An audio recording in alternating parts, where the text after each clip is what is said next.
안녕하세요. 돈셰프의 최병문입니다. 이번 시간에는 은퇴 전에 준비해야 할 4가지라는 주제로 우리 전문가님하고 대화를 나눠보겠습니다. 재무설계 영역 중에 은퇴 기간이 요즘은 제일 길어지다 보니까 은퇴 설계에 대한 질문들이 굉장히 많습니다. 그래서 오늘 수고해 주실 전문가는 안봉학 전문가님과 함께 얘기 나눠보겠습니다. 안녕하세요. 네, 안녕하세요. 예. 자, 은퇴 전에 준비할 4가지, 사실 이게 대주제로 지금 4가지 이렇게 나온 건데, 네. 이번 시간에는 이거 파트로 좀 나눠서 네. 거주할 지역과 주택에 대한 준비에 대해서 좀 얘기 나눠보고요. 또 은퇴 생활비를 구성하는 소득, 그리고 주택연금에 대해서 좀 나눠보고, 네. 또 이제 다음 이어질 파트에서도 또 계속 얘기를 좀 나눠보도록 하겠습니다.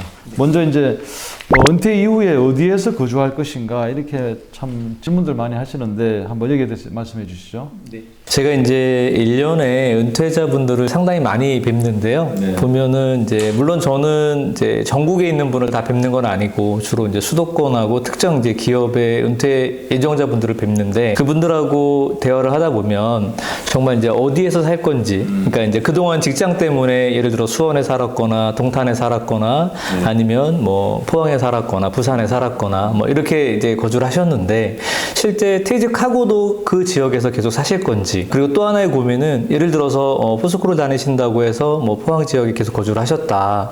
그러면 이제 그동안 그러니까 포스코를 출근하기 위해서 포항에 계셨던 거지 그분이 고향이 포항이 아닌 분들도 꽤 많으시고, 또 마찬가지로 여수 가면은 여수에 많은 이제 그 산업단지들이 있는데 거기 계신 분들도 고향은 따로 계시고 이러다 보니까 그동안에는 직장 다니느라고 여수에 또는 포항에 인천에 이렇게 거주를 하셨는데 이제 퇴직을 하신 이후에도 계속 그 지역에 거주하실 건지 이제 그런 고민들이 많으시고요. 그 지역에 거주를 하시더라도 이미 본인이 살고 있는 아파트는 최소 20년에서 30년 된 아파트라는 거죠. 그러면 이제 앞으로 또 30년, 40년을 거주하셔야 되는데 그 집에 계속 살 수는 없잖아요. 그러니까 뭔가 기존 주택을 좀 처분하고 또는 다른 방법으로 활용하고 또 새로운 주택을 이제 옮겨야 되는 이런 이제 고민들이 있으신 거죠. 저는 이제 은퇴 준비 이렇게 포괄적으로 얘기하다 보면 굉장히 많은데요. 당연히 건강도 중요하고 여가도 중요한데 일단은 어디에서 사실 건지가 가장 좀 중요하지 않을까. 그래서 일단 첫 번째 준비해야 될 부분은 저는 이제 어디에서 살 거냐. 단순히 전원주택이냐 아파트냐 이걸 떠나서 지금 살고 있는 지역에 계속 사실 거냐 아니면 주거를 이동하실 거냐. 근데 이제 은퇴하신 분들하고 많이 대화하다 보면 이분들이 실제 이제 한 3분의 1 또는 많게는 3분의 2 지역에 따라 좀 다른데요. 한 3분의 2 정도는 그냥 현재 거주지에 그냥 머무르시고 그러면 그 안에서 이제 주택을 교체해야 될 상황인지 이런 부분만 점검해 드리면 될 것 같고요. 주거를 이동하신 분들을 보니까 주로 이제 자녀가 결혼을 했거나 아니면 자녀가 취업을 해서 이미 독립을 했어요. 그 자녀 또는 형제자매 또는 이제 고향 이쪽으로 이제 많이들 옮기시더라고요. 그래서 저는 이제 우리나라는 아시는 것처럼 지역별로 부동산 가격 차이가 너무 심하다 보니까 그냥 본인이 옮기고 싶다고 해서 옮길 수 있는 게 아니잖아요. 예를 들어서 수도권에 있다가 서울로 진입을 하고 싶다. 그러면 수도권과 서울의 그 주택 가격 차이만큼을 본인이 준비를 해야 되는 거고, 은퇴 시점에서는 대출을 받으시기에는 현실적으로 무리가 있다 보니까 그럼 본인이 갖고 있는 모든 자산을 가지고 이제 주거를 이동해야 되는데 그러다 보면 너무 현금 여유가 없어도 안 되시니까 그래서 그거에 대한 고민들을 좀 미리 하셔야 되지 않을까 좀 싶고요. 저는 이제 어쨌든 은퇴 준비를 하시는 분들한테 제일 추천드리고 싶은 건 미리미리 나중에 3, 40년을 어디에서 거주할 것인가에 대한 고민을 하시고, 이거는 혼자만 고민한다고 될 일은 아닌 것 같아요. 배우자분하고 충분히 좀 상의하고 또 같이 준비를 하셔야 의견이 일치가 될 거라고 봅니다. 저는 이제 은퇴하신 분들 물론 이제 직장보다는 사실 은퇴하신 이후에는 문화시설이라든가 가장 중요하게 보는 건 의료시설. 결국은 아무래도 이제 한 65세, 70세 고령이 되실수록 병원에 자주 가실 거잖아요. 그리고 요즘에는 사실 동네 의원급을 가는 경우도 있지만 최근에 우리가 이제 의료 대란에서 느끼는 것처럼 이 대형 병원, 기왕이면 조금 좋은 병원, 또 유명한 또는 이렇게 전문 의사 선생님을 만나기를 원하시거든요. 그렇게 되면 사실 만성질환 같은 경우에는 크게 문제가 안 되겠지만 심혈관이라든가 뇌혈관처럼 급성으로 오는 질환들은 빨리 그 응급조치를 해야 되니까 그런 좀 기반 시설이 들어와 있는지도 좀 점검을 하셔야 될 것 같습니다. 네, 좋습니다. 미리미리 이제 준비를 좀 이제 할 필요가 있겠네요. 자, 그리고 이제 이 은퇴 생활비를 어떤 소득으로 준비할 것인가? 이것도 참 많이 질문들 하시는 건데요. 어떻습니까? 이제 우리나라 뭐 평균적으로 보면 가계 자산의 한 70에서 75%가 부동산이라고 하는데 실제 은퇴 연령 대신 60대 이상만 이렇게 세분화해 보면 한 80% 이상이 사실 부동산으로 갖고 계시거든요. 그러면 본인이 살고 있는 집은 뭐 어쨌든 거주 개념으로 접근하시면 처분한다는 생각보다는 일단 계속 거주를 하셔야 되니까 그걸 가지고 주택연금을 활용할 건지 안 할 건지 정도만 고민하시면 될 것 같은데 그럼 또 하나의 그 부동산 우리나라가 2주택 이상이신 분들이 꽤 많은 걸로 알고 있습니다. 제가 얼핏 그 기사 보니까 한 200만 명 정도 된다고 하는데 상당수가 이제 은퇴 예정자분들이거나 은퇴하신 분들이 대부분 부동산으로 갖고 있는 거죠. 그러면 사실 부동산만 갖고 있다고 해서 생활이 되는 건 아니시잖아요. 이거를 처분해서 현금화하든가 아니면 부동산을 가지고 뭐 월세든 기타 어떤 수입을 만들어내셔야 되니까 그럼 이제 그동안에는 근로소득이나 사업소득으로 주로 이제 소득을 만들었다면 퇴직하신 이후에는 이렇게 부동산으로 많이 갖고 계신 분들은 부동산으로 뭔가 수익을 창출해야 되는 거고요. 현금 흐름을 오히려 이제 지금 현재 은퇴하신 분들 입장에서는 연금 자산이 이렇게 많지는 않으세요. 그러니까 지금 이제 30대, 40대 우리 방송을 보시는 분들이 연령층이 좀 다양한 거로 알고 있는데요. 이제 우리 30대 입장에서 우리 부모님의 상황을 한번 염두에 두고 보시면 지금 30대 분들이야 금융자산을 막 이렇게 추적할 수 있는 시간이 있지만 사실 60대 이상이신 분들은 금융자산을 투자해본 경험도 없으시고 그러니까 이 현금이 있다고 해서 이거를 잘 활용해서 연금으로 수령하는 것에 익숙하지 않으시니까 대부분 다 부동산으로 많이 갖고 계시거든요. 그럼 이제 그거를 어떻게 이제 그 월세, 그러니까 또 현금 흐름을 만들어낼 건지 이런 고민을 좀 하셔야 될 것 같고요. 반대로 이제 퇴직하시게 되면은 대부분의 기업에서 이제 퇴직금을 받으실 거거든요. 그러면 이거를 이미 중간고사 받아서 금액이 얼마 안 되신 분도 있으실 거고 다행히 뭐 2000년 누진제 폐지한 이후에 퇴직금을 갖고 있어서 그래도 뭐 몇 억이라는 퇴직금을 갖고 계신 분도 있을 거고 또 연말정산용으로 개인연금을 납입해서 이걸 아직 보유하고 있는 분도 있을 거고 그러니까 여러 가지 상황이 좀 다르실 거예요. 그래서 본인은 어쨌든 우리는 은퇴생활비는 반드시 필요한데 이거를 어떤 소득으로 만들어낼 것인가 이거를 좀 미리 고민을 해보셔야 되지 않을까 싶습니다. 은퇴 이후에 이제 또 세금도 생각들을 많이 해야 되더라고요. 은퇴하신 분들이 이제 가장 무서워하는 것 중에 하나가 이제 건강보험료 또는 이제 뭐 세금, 종합소득세라든가 기타 뭐 재산세 같은 이제 세금이다 보니까 현금 흐름은 좀 약간 제한적인데 매달 내야 되는 공과금이라든가 뭐 세금은 뭐 피해갈 수가 없잖아요. 그러다 보니까 세금에 대한 부담이 좀 많이 크신 게 사실이죠. 종합과세가 되느냐, 이제 분류과세냐, 분리과세냐 이런 항목들도 이제 조금 전문가의 이제 컨설팅을 좀 받아가지고 절세할 수 있는 부분은 또 절세하는 방향으로 준비를 하는 게 좋을 것 같습니다. 네.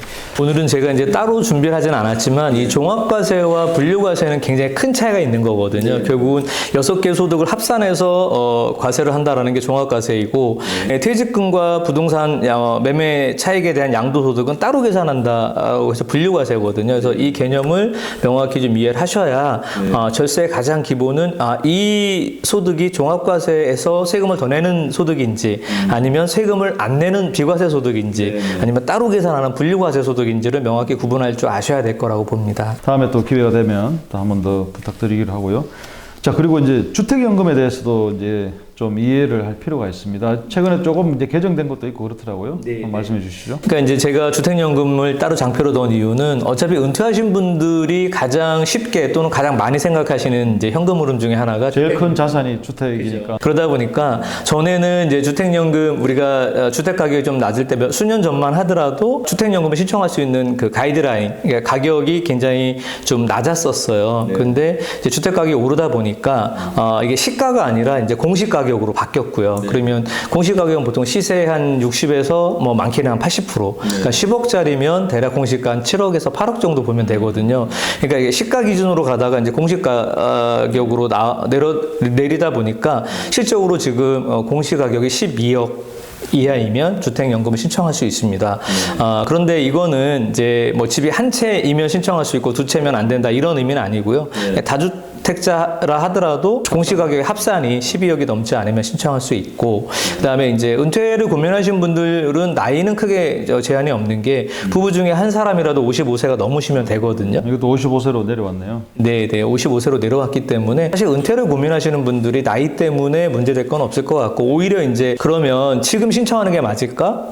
왜냐하면 주택연금은 신청 시점에 이 주택 감정 가액을 가지고 연금액을 산정하다 보니까 앞으로 주택 가격이 오를 거라고 생각을 하면 지금 신청하면 안 되는 거죠. 반대로 앞으로 지금이 주택 가격이 최고점이고 앞으로 점진적으로 떨어질 것 같다. 그러면 이제 주택연금을 신청하시는 게 맞는 거죠. 왜냐하면 신청 시점에 감정 가액을 가지고 연금액을 계산하다 보니까. 그래서 최근에 일례로 우리가 이제 코로나 이후에 주택 가격이 급등하면서 그 2000년 초반에 이제 신청하셨던 분들 입장에서는 갑자기 주택연금을 신청을 했는데 막 주택 가격 2, 3억씩 오른 거예요. 그럼 오른 가격을 주택연금에서 반영해 주지는 않거든요.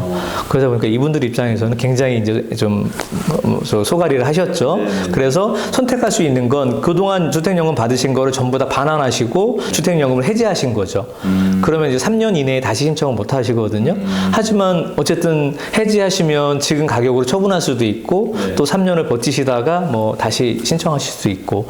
그런데 최근에 통계를 보면은 최근에는 이제 반대로 집값이 이제 하락하는 거를 좀 체험하신 분들이 있다 보니까 주택연금 신청도 꽤 좀 늘어나고 있는 거로 그렇게 좀 알고 있습니다. 그리고 이 주택연금이 받다가 사망하면 처분 금액하고 연금 지급 총액하고 뭐 이런 비교를 해가지고 뭐가 더 유리할지 일반인들이 좀 이게 상식적으로 알아야 될 부분도 좀 있을 것 같은데 한 말씀해 주세요. 네. 그러니까 이제 주택연금은 어차피 지금 이제 종신토록 받으실 수 있거든요. 그러니까 부부가 두 분 다 돌아가실 때까지 받으실 수 있는데 어떤 분들은 이제 신청 시점에 감정평가액보다 못 받으시고 돌아가시는 분도 있을 거고, 반대로 이제 장수하시게 되면은 감정가액보다 더 받을 수도 있거든요. 그러니까 그 유불리가 있을 수 있다는 얘기를 좀 표로 표현한 거고요.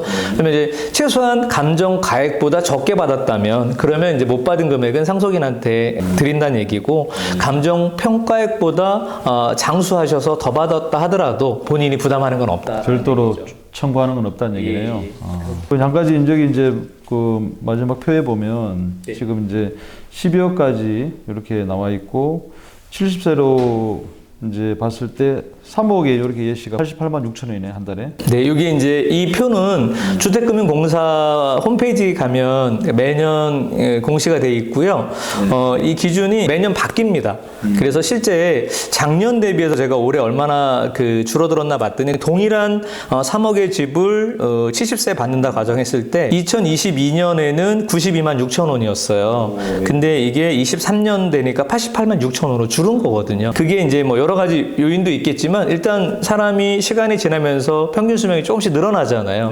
아마 그것도 좀 반영이 됐을 거라고 저는 좀 판단이 되거든요. 그래서 어쨌든 동일한 표에 예시된 대로 우리 집이 예를 들어 3억짜리 집을 60세에 맡기실 수도 있잖아요. 그러면 금액이 59만 4천 원밖에 안 되는 거예요. 그러니까 주택연금도 빨리 받으시면 그렇게 생각보다 큰 금액은 안 나온다. 그래서 최소한 주택연금 그 주택금융공사 그 사이트에 들어가서 보니까 평균 수령 연대를 보니까 평균적으로 수령하시는 분은 대부분 70세가 넘으셔서 신청을 하시더라는 거죠. 그래서 우리가 주택연금이라는 제도는 있지만 은퇴하자마자 주택연금 신청해서 받을 경우라면 정말 집값이 아주 비싸지 않는 한 이 주택연금을 받을 수 있는 금액은 그렇게 크지는 않습니다. 일단 초반에 좀 부족한 거는 뭐 다른 이제 근로를 한다든가 다른 방식으로 좀 소득을 창출하시고 주택연금은 저는 한 70세 이후에 고민하시는 게 맞지 않을까 이렇게 생각합니다. 자, 이제 여기까지 우리가 이제 거주할 지역과 주택에 대한 준비를 이제 은퇴를 앞두고 한참 전부터 좀 준비를 하시는 게 좋겠다는 말씀을 해주셨고요. 또 은퇴 생활비를 구성하는 소득 그리고 주택연금에 대해서 말씀해 주셨습니다. 수고해 주신 안봉학 전문가님 감사합니다. 네, 감사합니다.